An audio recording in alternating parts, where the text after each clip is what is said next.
La vida es movida por la pasión. Todo lo que se hace comienza por un corazón y una mente apasionados. Una vida sin pasión es una vida sin realizaciones. La persona que no tiene pasión por nada, realmente no es una persona realizada. Al contrario, se convierte en una persona frustrada y que todo lo mira negativo en la vida.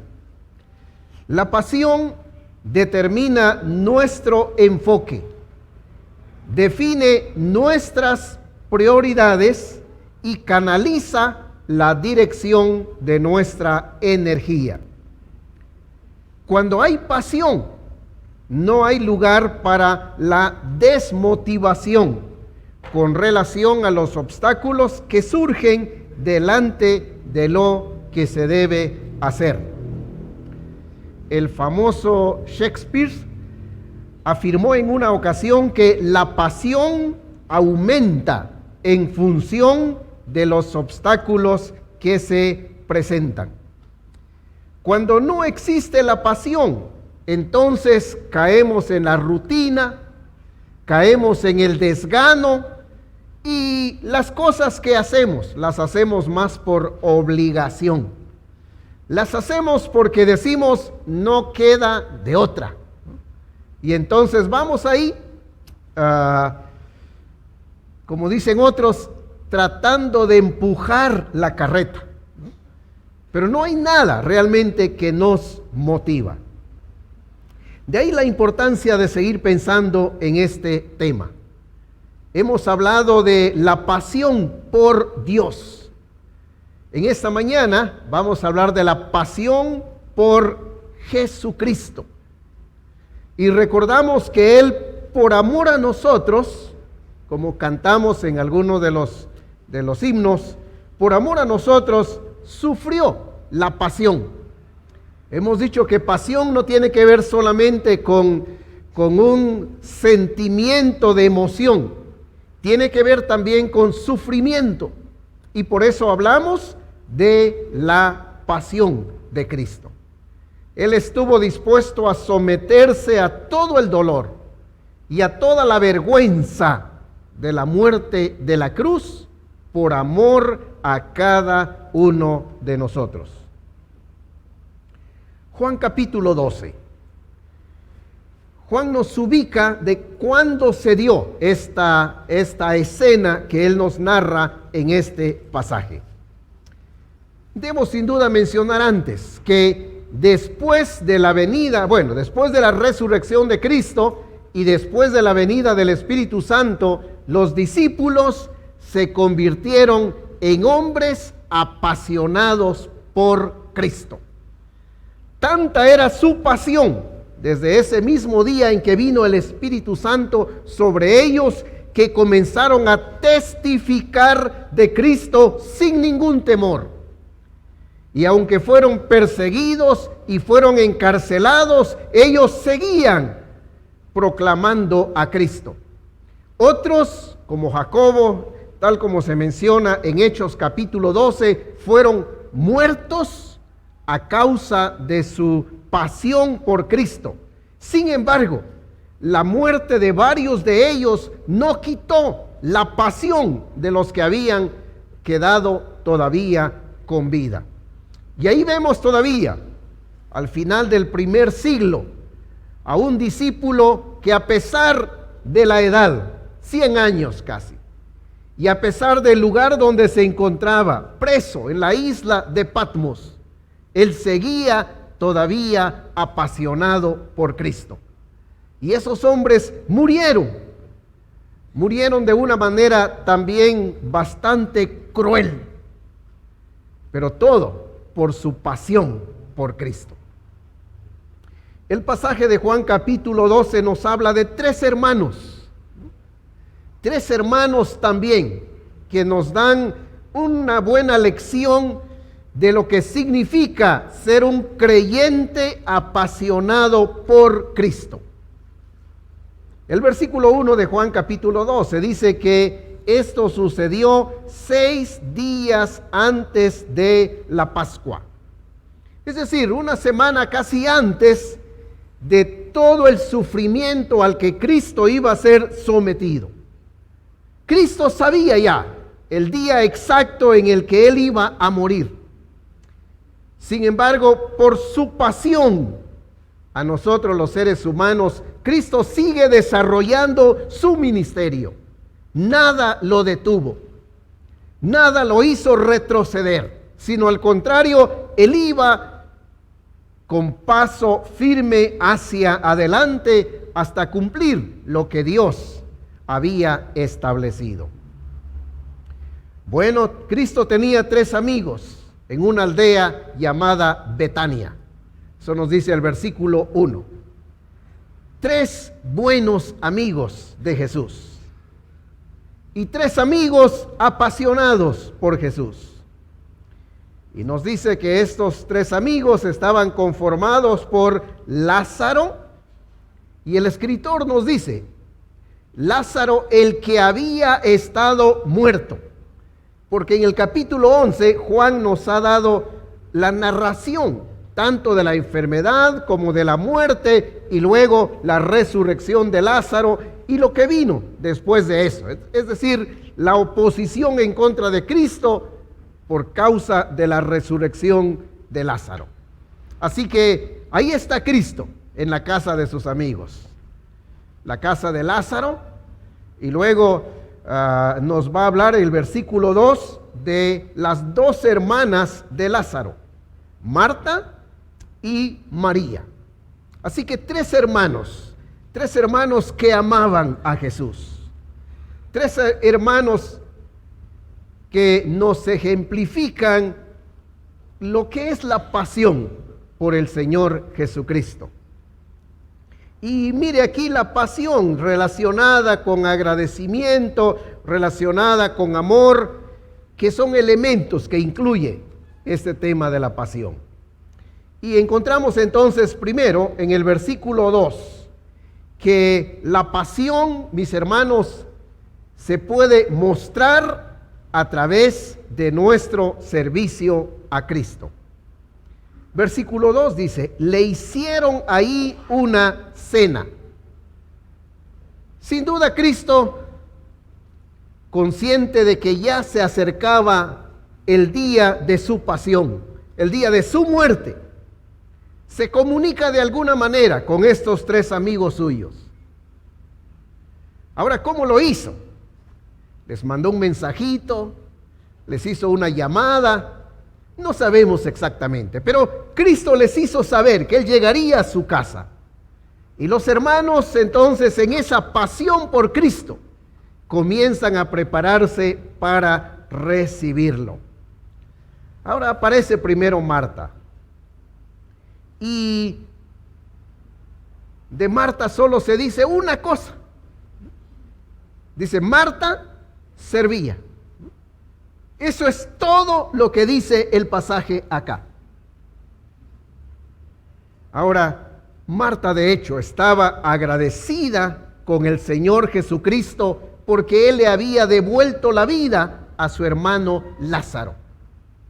Había una gratitud profunda en su corazón y eso la hacía tener pasión por el Señor Jesucristo. Ahora, hay otro pasaje que nos habla donde Cristo llega también a la casa de estos hermanos y Marta otra vez lo que hace es irse a la cocina y preparar todos los alimentos. Y no era solo Jesús, estaban los 12 discípulos y de repente alguien más que les acompañaba. Así que Marta estaba ya muy afanada y en todo ese afán como que se molesta un poco. Y le va a reclamar a Cristo. Y le dice, Señor, mira, solo yo estoy allá preparando todo, nadie más me avisa. Sin embargo, parece que el don de Marta era eso, era servir. En esta ocasión, nadie le dijo a Marta que tenía ella que encargarse de preparar los alimentos. Fue iniciativa personal. Otra vez, su agradecimiento la hizo actuar casi instantáneamente. Nadie la obligó. Ni Lázaro, ni su hermana María la obligaron a que ella tenía que encargarse de la comida. Fue una decisión personal. Y cuando uno está apasionado por Cristo, eso es lo que pasa. Uno no necesita que le digan qué hacer. Uno no necesita que lo presionen a hacer cosas para el Señor. Uno no necesita que lo estén rogando ni empujando. Es algo que nace del corazón. La pasión es así. Es una respuesta inmediata, instantánea y que se hace con toda alegría. Y por eso decía, es interesante ver aquí la actitud de Marta. Y el escritor, que es Juan, sencillamente dice, Marta servía. Eso era todo. Pero ¿cuánto hay, otra vez, detrás de todo ese servicio? El creyente apasionado por Cristo demuestra su pasión a través del servicio. Y no importa qué sea lo que haya que hacer. La semana que terminó falleció un hermano muy querido, tanto por el pueblo cristiano como no cristianos, ahí en Escuintla. Yo les he compartido de él antes. Él sirvió por muchos años como secretario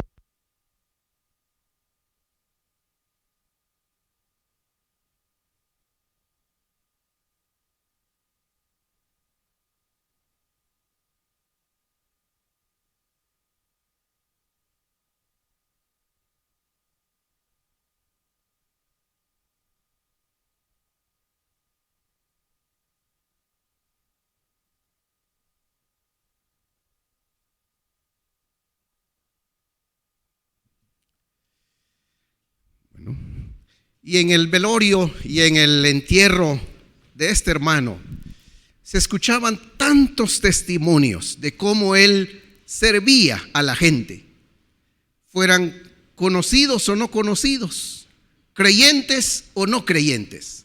Por ejemplo, yo recuerdo bien eso, cuando él trabajaba ahí en la morgue. A veces familiares de personas que estaban ahí lo iban a buscar a cualquier hora de la noche.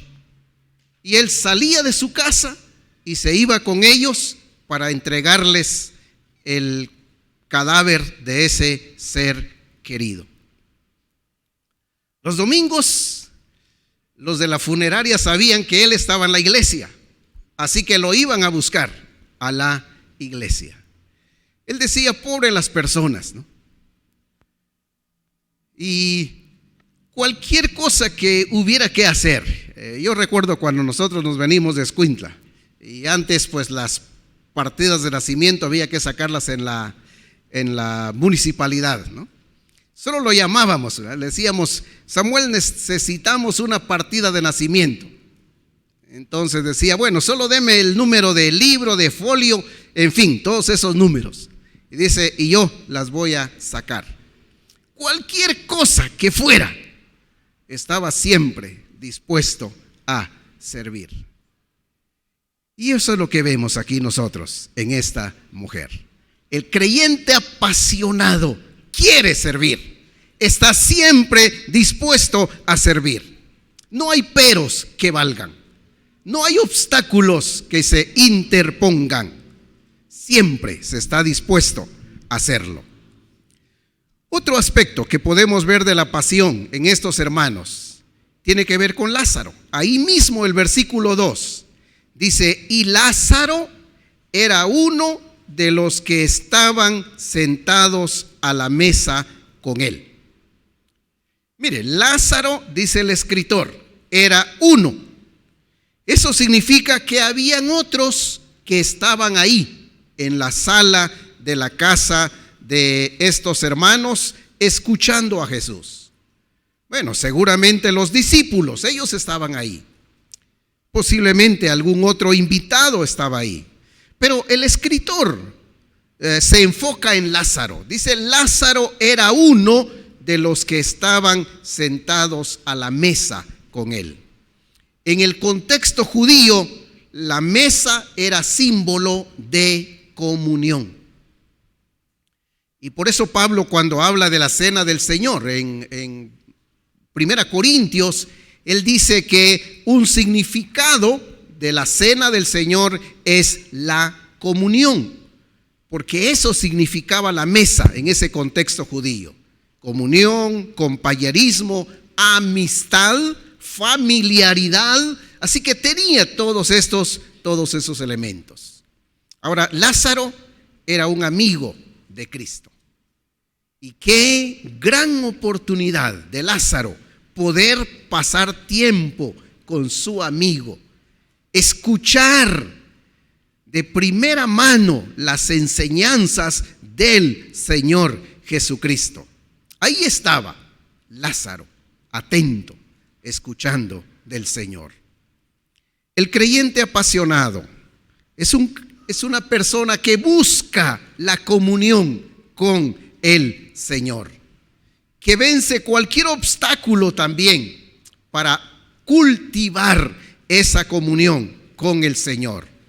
No importa cuán cansado pueda estar, no importa cuántas cosas haya que hacer, siempre se apartará el tiempo para cultivar la comunión con el Señor.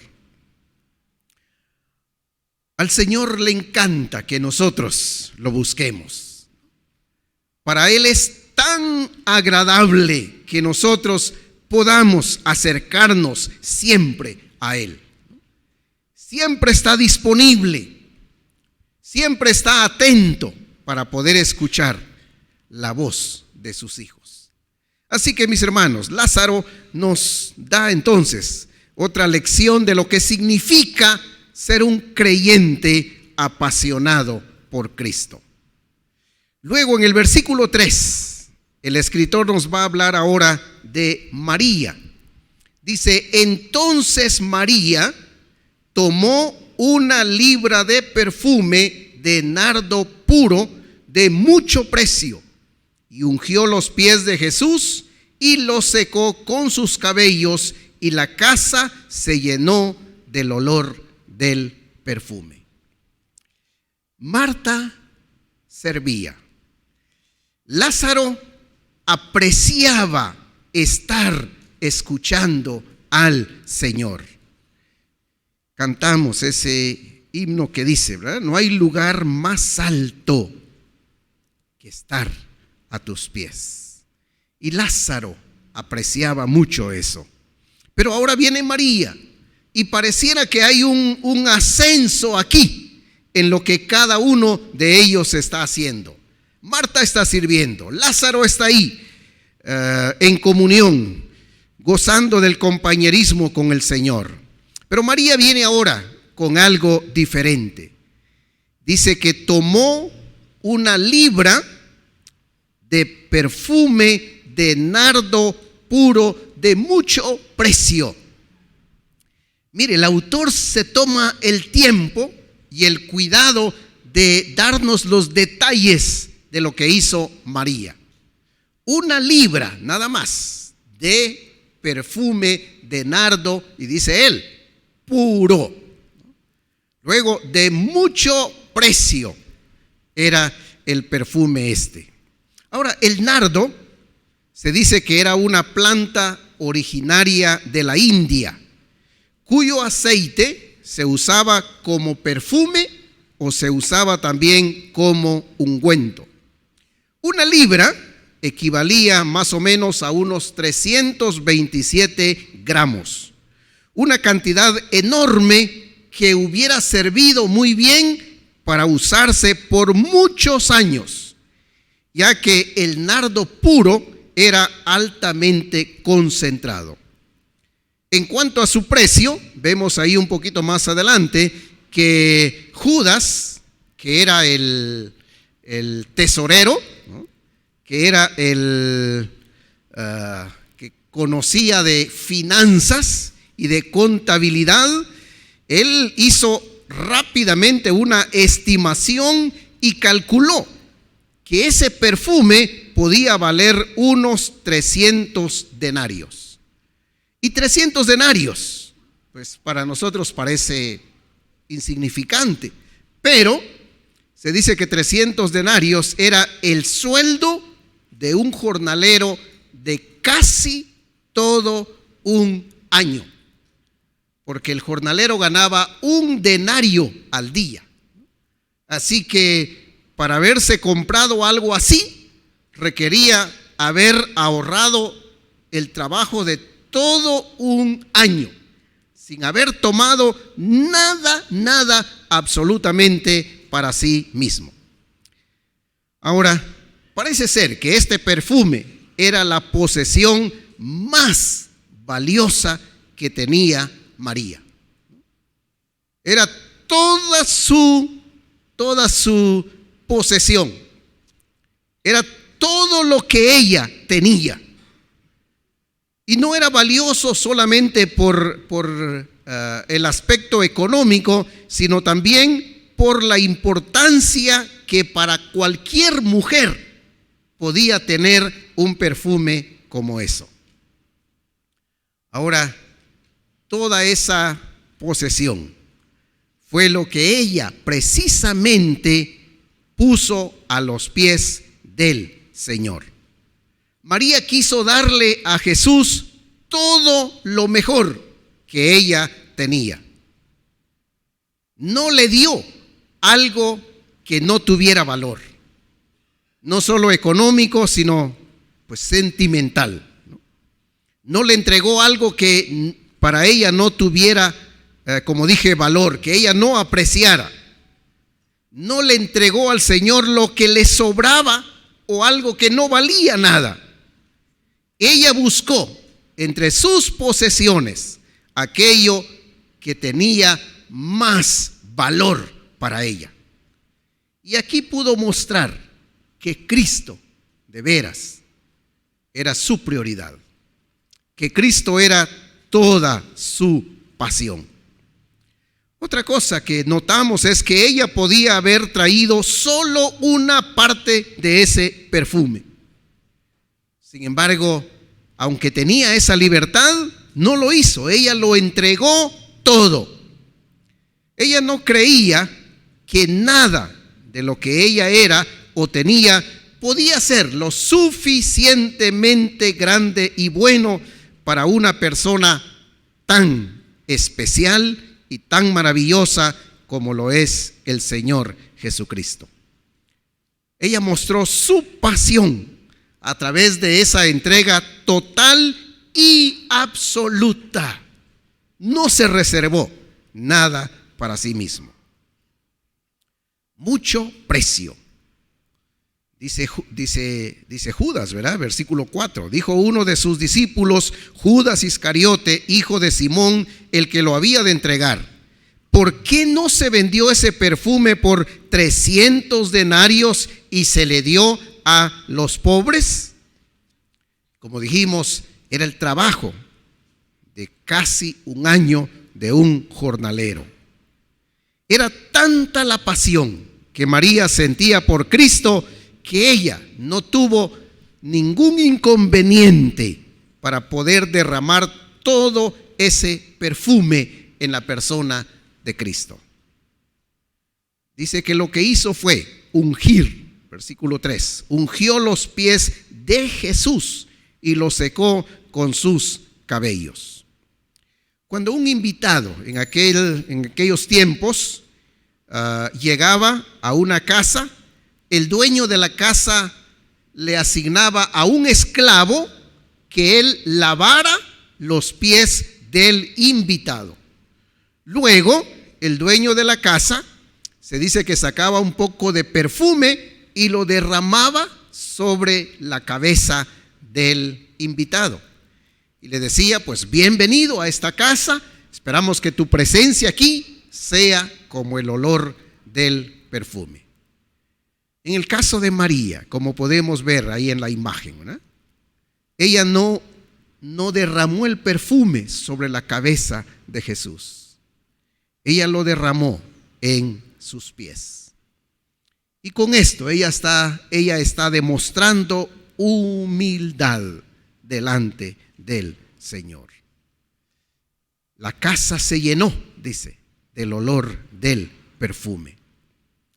La pasión por Cristo, hermanos y hermanas, nos hace darlo todo por Él. Así como a Marta nadie le obligó a servir, a María seguramente nadie tampoco la obligó a entregar todo ese perfume a los pies del Señor. Fue un acto voluntario, un acto espontáneo, un acto gozoso. Ella reconocía que Cristo era merecedor de todo. Y por eso ella derramó todo el perfume a los pies de Jesús. Un misionero llamado Jim Elliot dijo en una ocasión: no es un tonto el que da lo que no puede conservar para ganar lo que no puede perder. Una expresión muy bonita de este misionero.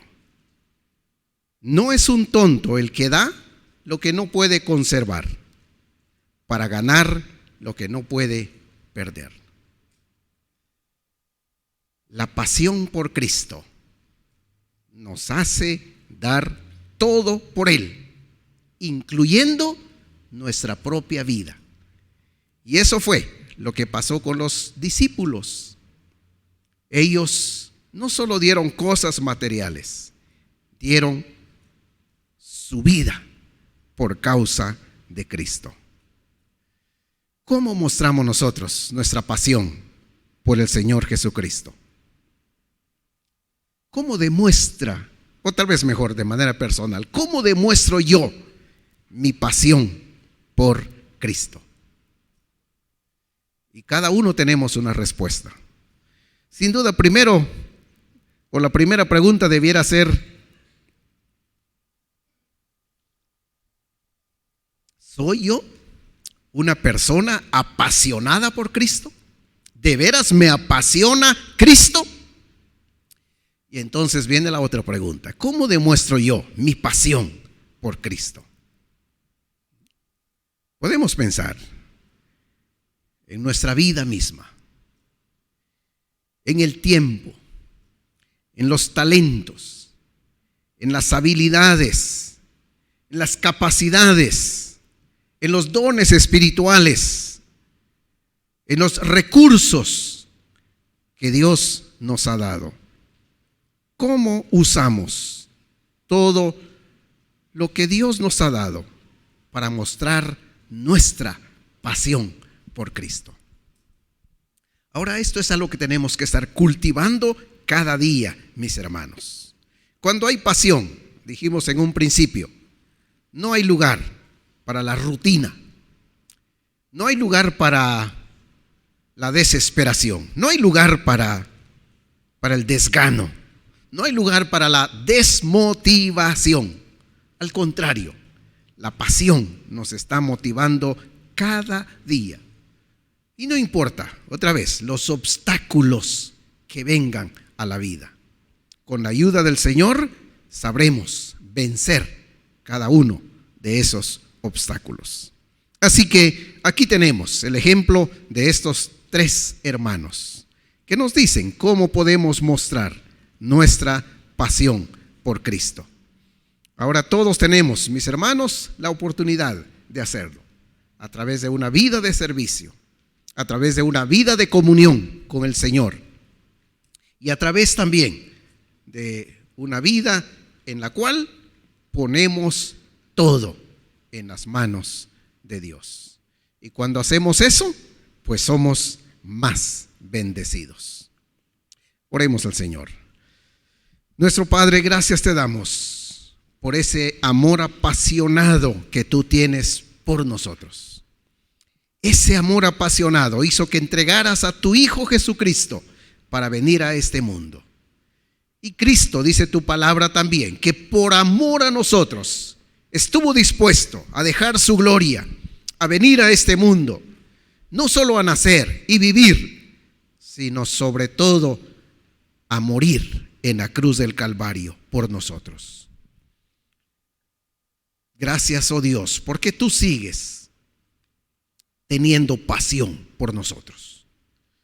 Nuestro Señor Jesucristo, dice tu palabra, que intercede cada día por nosotros de una manera apasionada. Y está esperando también con pasión regresar un día para llevarnos a estar con Él para siempre. Y mientras ese momento llega, Señor, queremos pedirte que nos ayudes a nosotros a ser también hijos apasionados, creyentes apasionados por Cristo, que de veras se pueda ver en nuestra vida diaria, en el trabajo, en el lugar de estudio, ahí donde vivimos, en la casa, que se pueda ver y se pueda sentir esa pasión que tenemos por nuestro Señor Jesucristo. Ayúdanos, Señor, te lo pedimos en el nombre de Cristo Jesús, nuestro amado Salvador. Amén y amén.